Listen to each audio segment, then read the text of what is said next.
GPA five শিক্ষার্থীদের অনেকেই জানে না জিপিএ মানে কি। বাংলাদেশ সম্পর্কেও তাদের ধারণা কম। মুখস্থবিদ্যা নির্ভর পড়াশোনা এবং শুধুমাত্র ভালো ফলাফলমুখী শিক্ষা ব্যবস্থার কারণেই শিক্ষার্থীদের এ অবস্থা বলে মনে করেন শিক্ষাবিদরা। আনোয়ার হোসেনের রিপোর্ট। মাধ্যমিক পরীক্ষার ফল প্রকাশের দিন এমন উচ্ছ্বাসে মেতে ওঠে শিক্ষার্থীরা। ভালো ফলের সর্বোচ্চ মাপকাঠি জিপিএ-৫ যারা পায় তাদের আনন্দ সীমা ছাড়ায়। প্রশ্ন উঠেছে বছর বছর পাশের হার আর জিপিএ-৫-এর সংখ্যা বাড়লেও শিক্ষার মান বাড়ছে কিনা। এর জবাব খুঁজতে আমরা কথা বলি এবার এসএসসিতে পাশ করা কয়েকজন শিক্ষার্থীর সঙ্গে, যাদের মধ্যে ৬ জন জিপিএ-৫ পেয়েছে। তাদেরকে আমরা কিছু প্রশ্ন করি। জিপিএ এটার পূর্ণাঙ্গ রূপ কি? জানি না, এখন মনে পড়ছে না। GPA grating point. এসএসসি এটার পূর্ণাঙ্গ রূপ কি? এখন আমার মনে পড়তেছে না। Junior school certificate. School secondary certificate. আমি জিপিএ-৫ পেয়েছি, ইংরেজিতে কি হবে? I am GPA 5.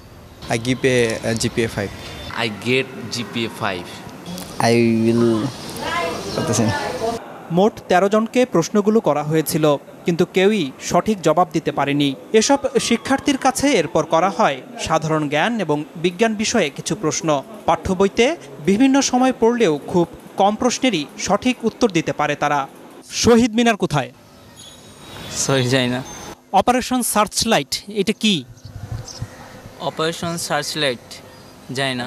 অপারেশন করার সময় যে লাইটটা জ্বালায় ওইটা হয়তো জানি, কিন্তু তার বেশি কিছু জানি না। 25শে মার্চ কাল রাতে পাকিস্তানি হানাদার বাহিনী যে প্ল্যানিং করে আমাদের দেশে হঠাৎ আক্রমণ করে, ওইটাকে অপারেশন সার্চলাইট বলা হয়। শহীদ বুদ্ধিজীবী দিবস কবে? শহীদ বুদ্ধিজীবী দিবস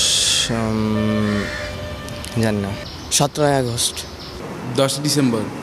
আন্তর্জাতিক মাতৃভাষা দিবস কবে? জানি না। স্বাধীনতা দিবস কত তারিখে?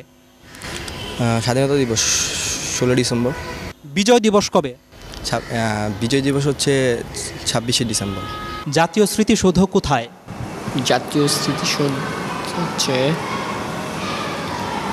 পাই না। রণসঙ্গীত কে রচনা করেছে? পারি না। রবীন্দ্রনাথ ঠাকুর। বাংলাদেশের জাতীয় সঙ্গীতের রচয়িতা কে?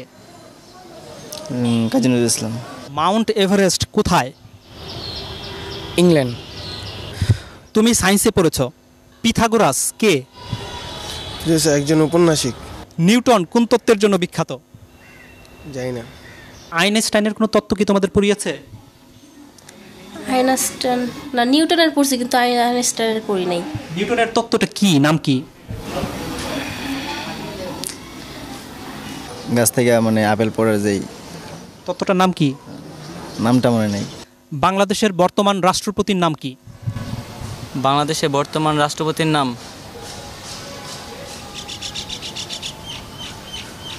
জানি না। রাষ্ট্রপতির নাম হচ্ছে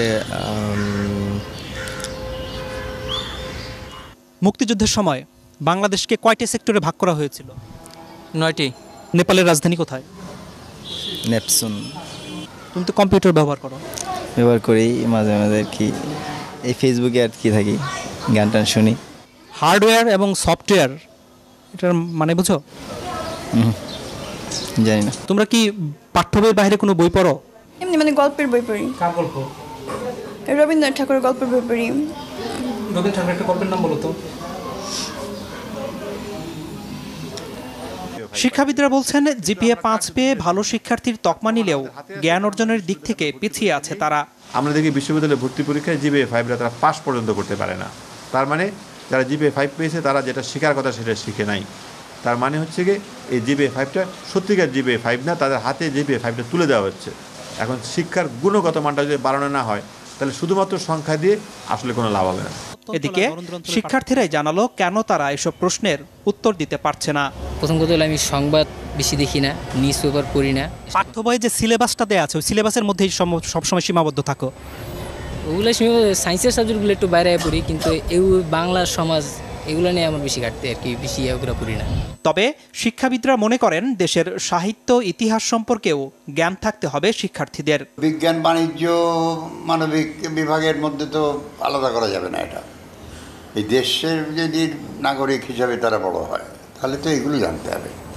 কোথায় শহীদ মিনার, কেন শহীদ মিনার, কোথায় স্মৃতিস্তম্ভ, কাদের স্মৃতিতে স্তম্ভ, এগুলো তো জানতে হবে। এটা না জেনে কী করে? তারা বলছে তাদের বাংলা সাহিত্যের ব্যাপারে, ইতিহাসের ব্যাপারে আগ্রহ নেই। মানে এটা আসলে তাহলে মানে তার কি পূর্ণাঙ্গ শিক্ষা পাচ্ছে? না, একেবারেই না, একেবারেই না। শিক্ষা সংশ্লিষ্টরা বলছেন শিক্ষার্থীরা মুখস্থ বিদ্যা নির্ভর হয়ে যাওয়ায় তাদের এমন দশা। বছরের প্রথম থেকেই যদি তারা কোচিংমুখী হয়ে তারা শুধুমাত্র চ্যাপ্টারগুলি মানে সামারাইজ করে ছোটোভাবে ওইভাবে শেখানো হয় নাম্বারের দিকে তাকিয়ে, তাহলে তার জ্ঞান তো বাড়ছে না, মেধাও বাড়ছে না। আমি বলবো যে মেধার অপচয় হচ্ছে। এর প্রভাব পড়েছে চাকরি ক্ষেত্রেও। চাকরিদাতাদের অভিজ্ঞতা বলছে যেসব শিক্ষার্থী ভালো ফলাফল করেছে তাদের একটি বড় অংশই ইন্টারভিউ বোর্ডে ভালো করছে না। ট্রাফিক জ্যাম নিয়ে কিছু একটা লিখতে বললাম, বা এখন হয়তো ওয়ার্ল্ডে কোনো একটা ইভেন্টস হচ্ছে, সে কোনো একটা খেলার টুর্নামেন্ট চলছে, বলি যে এটার উপরে লেখেন, যা মনে হয় আপনি বাংলায় লেখেন, ইংলিশে লেখেন। উদ্দেশ্যটা থাকে হচ্ছে তার সেন্টেন্স মেকিংটা দেখা, থিঙ্কিং প্রসেসটা কী এটা জাজ করা, অ্যাটিটিউডটা দেখা।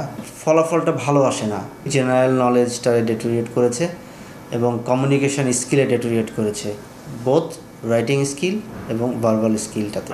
এমন বাস্তবতায় শিক্ষার্থীদের গুণগত মান নিশ্চিত করতে তারা যেন মুখস্থের পরিবর্তে পাঠ্য বই আগাগোড়া পড়তে এবং পাঠ্য বইয়ের বাইরেও বই পড়তে উৎসাহিত হয়, সে ব্যাপারে অভিভাবক এবং শিক্ষকদের জোরালো ভূমিকা রাখার আহ্বান শিক্ষাবিদদের। আনোয়ার হোসেন, মাছরাঙা সংবাদ, ঢাকা।